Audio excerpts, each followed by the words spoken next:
If there's any exceptional bottles, please let me know. I'll come over and taste them. There's a Chateau Yquem that I'm waiting to taste, but I have to wait till dessert, someone told me. No, we're having ours with Deserving students in the wine programs of different schools in the city. And we have representatives from 2 different schools today. And Jonathan Levine has done a lot of work with them, and I'll introduce him, and he will make the presentation of the scholarships. Jonathan? Thank you, Charles. Nobody's ever accused me of having to need the microphone, but do I? I didn't think so.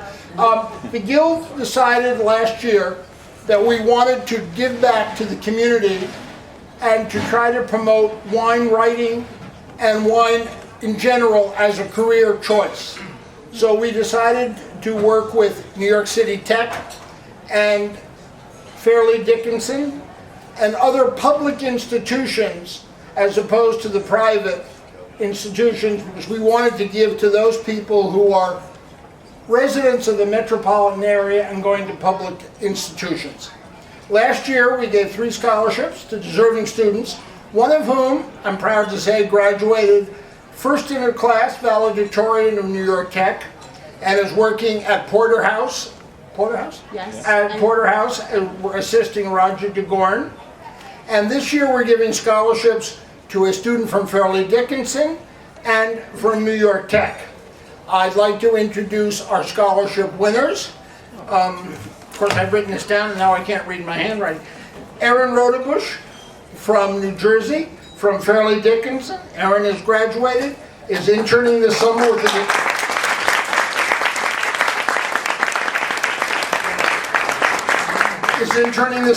the Distilled Spirits Council of America, of the United States, graduated cum laude. Also from New York Tech, Stefan Lukovic, who's a senior.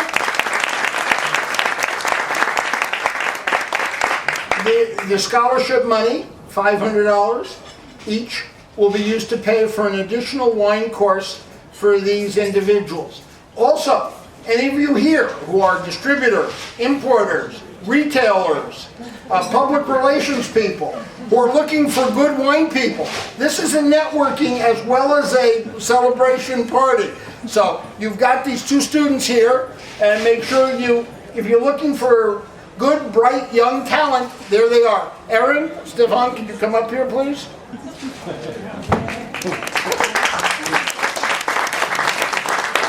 Congratulations, Stefan. And here's a check to you to give to Professor Karen Goodlad, who's chairman of the program at Fairleigh, the wine program at Fairleigh. No. City Tech. City Tech. Oh, City Tech. I'm looking at Erin. I can't think of anything but Fairleigh Dickinson. Sorry. I'm an old man. I can get away with being a dirty old man. And to Erin Rodovich from Fairleigh Dickinson and Kristen Dr. Tripodi. Tripodi, who is the chairman of the wine department at Fairleigh Dickinson. No, she's chairman of the whole department. The whole department. Ron Capon is. I'm chairman of the wine department. Okay. She's Ron's boss, so you know she's got to be special, and she really needs a drink if she's Ron's boss. So let's everyone give a hand to our winners and to Karen and to Kristen.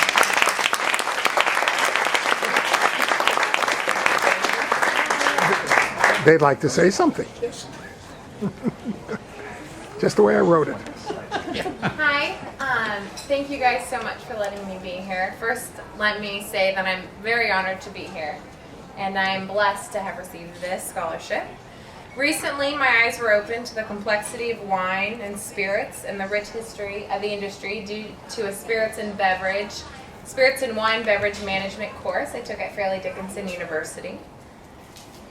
Dr. Tripodi and Ron Capon are the reasons that I'm here with you today. My eyes have been opened, but they're only open just a sliver.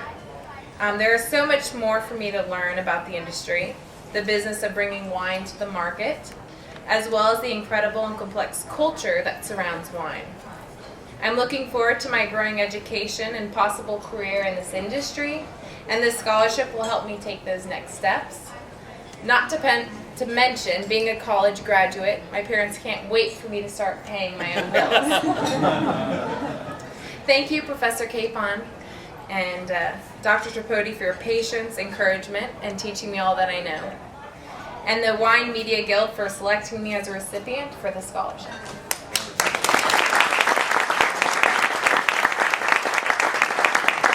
Just before Stefan speaks, some of us do have a problem with Professor Capon, but that's okay. Jonathan, that's not I'm going nice. to keep it somewhat shorter. I would like to thank all of you for this scholarship. Professor Goodlad for taking me under her wing and teaching me so much about wine. And it's a pleasure to be here.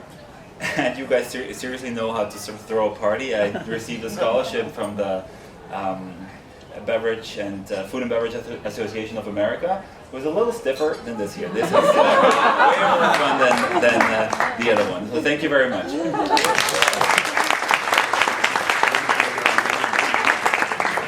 Somebody left a check up here, but In fact, one of the, going to represent one of the people, Kevin Zarelli, is here. And of course, last time I saw Kevin, we were popping 247 corks. 252. 252, I stand corrected. And it should be very interesting. I always love to hear Kevin speak. I took his course at the Windows on the World. He was 12 years old at the time. Maybe 14. I'm not quite sure. I learned a lot too. But Kevin will present one of the awards, and without any further ado, I can say a lot about Kevin. Everybody knows who he is. So Kevin Zarelli.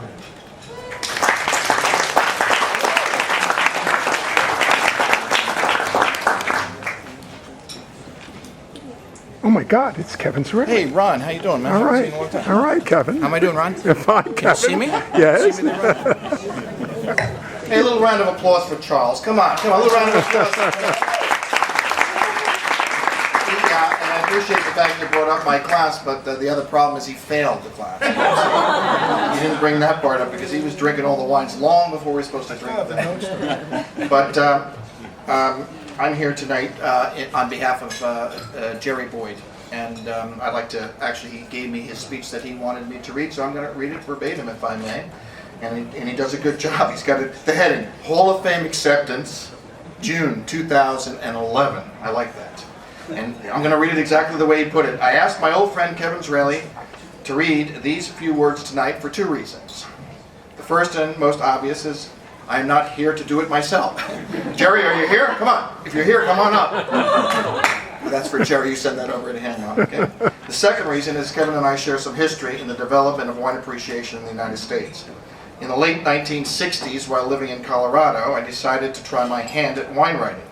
Only a handful of wine writers were active then, concentrated on both coasts, with the exception of America's first woman wine writer, which I'm sure many of you remember, Ruth Ellen Church in Chicago. I think it's always nice to give tribute to those first writers that we all are here for that reason.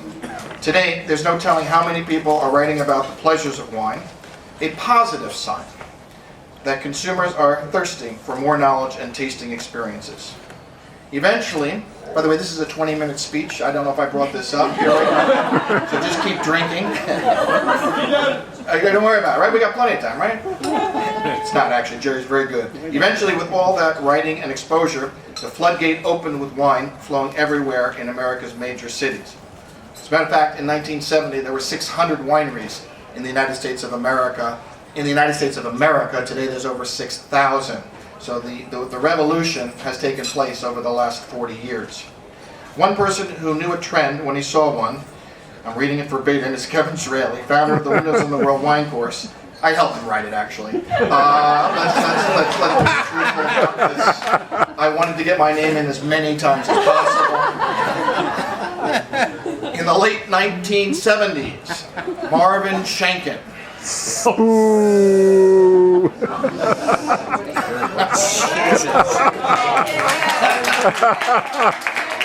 Marvin, are you here tonight?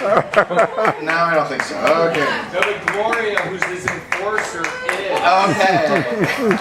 You'll never write for him. Marvin Shanken owner of the Wine Spectator, who actually, as you know, bought the Wine Spectator from a gentleman in San Diego There you go.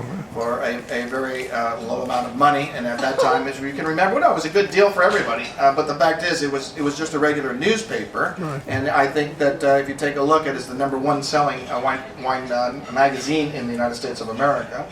So Marvin Schengen, owner of the Wine Spectator, and me, Kevin, put their heads together and came up with the first major wine summit in the United States.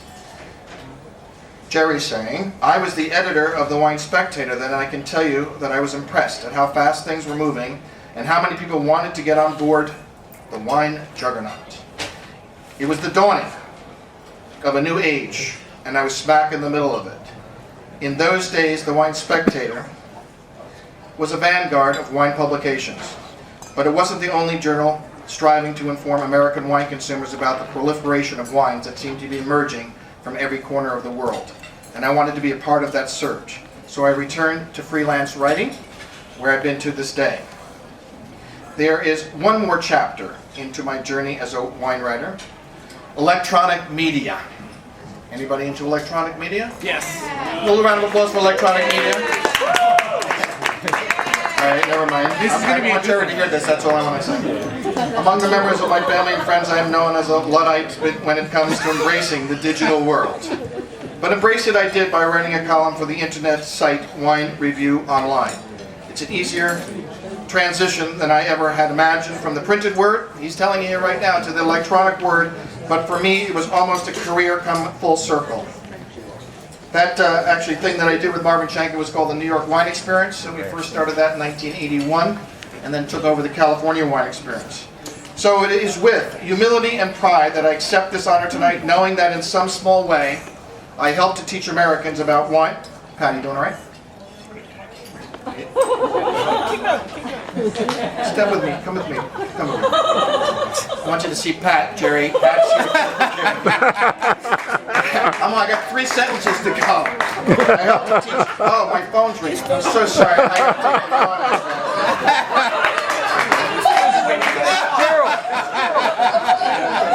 phone. It's Jerry Boyd. That's my 12-year-old daughter who will never talk to me again now. Okay. I help to teach Americans about wine and encourage others to try their hand at wine writing. My thanks to the Wine Media Guild for recognizing my contributions and to Kevin Zraly for helping me to open one small window into wine's past history. Thank you, Jerry Boyd. A little round of applause for Jerry. Come on.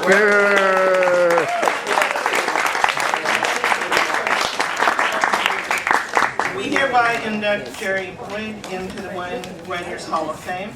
Wine Media Guild Hall of Fame. Thank you. Yeah. You're a professor, is that correct? Is that why you know that? I think we're going to take a break now because the food is being served, and we'll come back with the other inductees. There we go. Too close for you? Yep. How's your eyesight? You speak. And I'm hopeful that I drank within reason, so I can read what Stephen.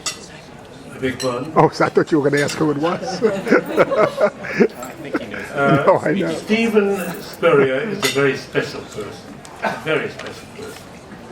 I think most of you know him. Do most of you know him? Yeah. I'm not going to speak it the way he would because he has a slight upper English stutter. But, which endears him to all of us. So I'm going to read what he sent me. He sent it to me in very small print. And I tried to make it larger on my computer, but I'm not very good at that. So I will start reading it right now. Go ahead. Also, I joined the wine trade in London in early 1964. I left it in late 1967. As I was getting married and moving to the south of France, where I had purchased a property with a ruined house that I intended to rebuild. The property was high up above Fréjus in the Var department, And when the bureaucrats and the local prefecture asked me what my profession was, which would have helped them give me a resident permit, I told them that I was an author. I did vaguely have an idea of writing a book, my experience in La France profonde, after several years in swinging London, and calling it Var from the Maddening Crowd. Thus predating Peter Mayle by more than a decade. This never happened. In May '68, my wife had returned briefly to London to attend a friend's wedding, and finding herself trapped by the complete suspension of transport between England and France during les événements du Mai 68, had persuaded her half-brother to fly her down in a small aeroplane. Having refueled at Deauville, they set off to find the skies deserted. No air traffic control at all, and passing Lyon, were overflown by 2 French Air Force jets demanding that they descend at once. James, an intrepid pilot, ignored this, continuing south and finding the way to a local airport by reading the road signs on the motorways. Finally landing that evening with 1 inch of petrol in the tank. The following day, to celebrate, we went to Saint-Tropez, where we had our palms read by an ancient lady who worked the Côte d'Azur in the summer and Paris in the winter. She made 2 observations on my future. Change of profession after 2 years, and possibility of lasting fame.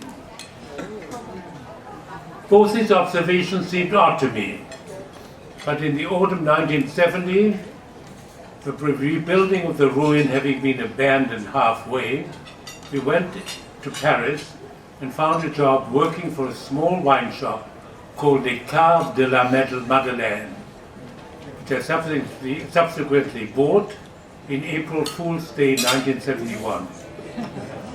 So the Lady Palmist was right in her first observation. Now that I have the honor of being elected to the Hall of Fame, she's watching tonight from the great palm reading room in the sky, to receive that 43 years on, she was finally right about the second statement.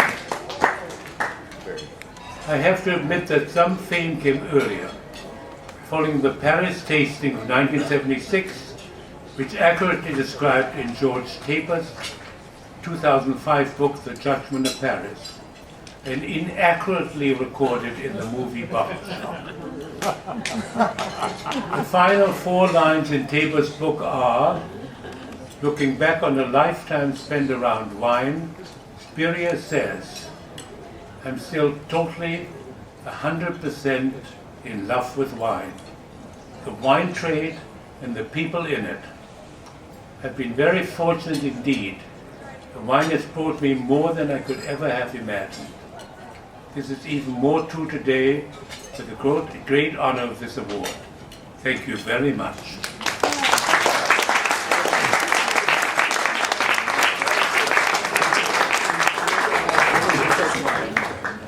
So I went to officially induct Stephen Spurrier into the Wine Media Guild Wine Writers Hall of Fame, and this is his certificate. Peter. Thank you very much for Stephen. He is an extraordinary man, and he will continue to be so. And we're very proud to have him.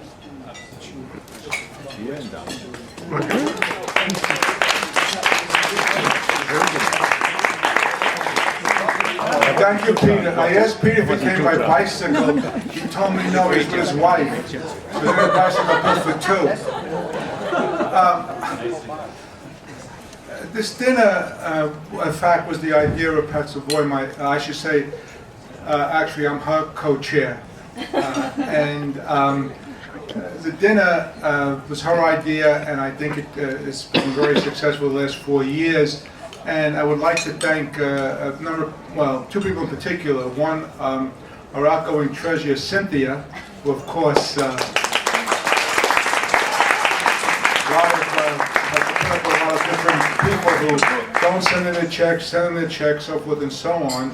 And of course, Jeffrey, who I think did a lot to have this dinner turn out as good as it did. I don't think dinner would have been successful. And of course, Pat, who actually is the driving force behind the Wine Media Guild, and the organization would not exist without her.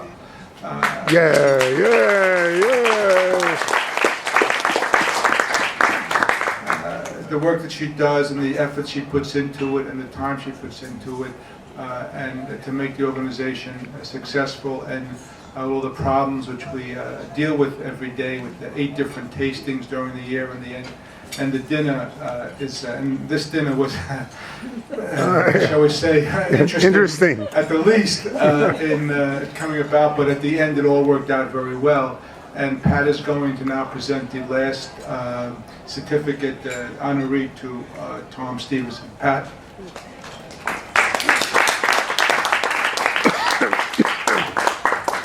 Tom could not be with us, but he asked me to accept his induction certificate for him.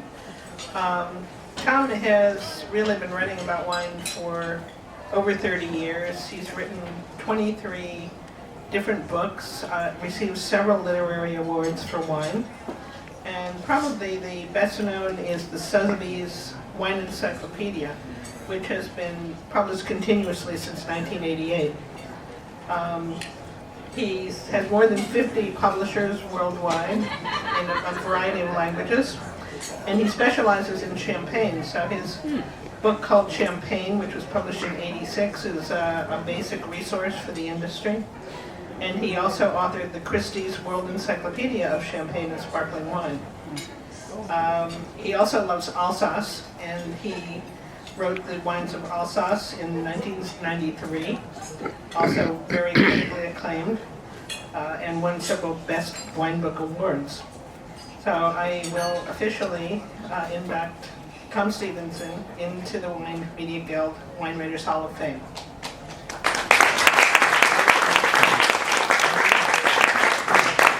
Okay.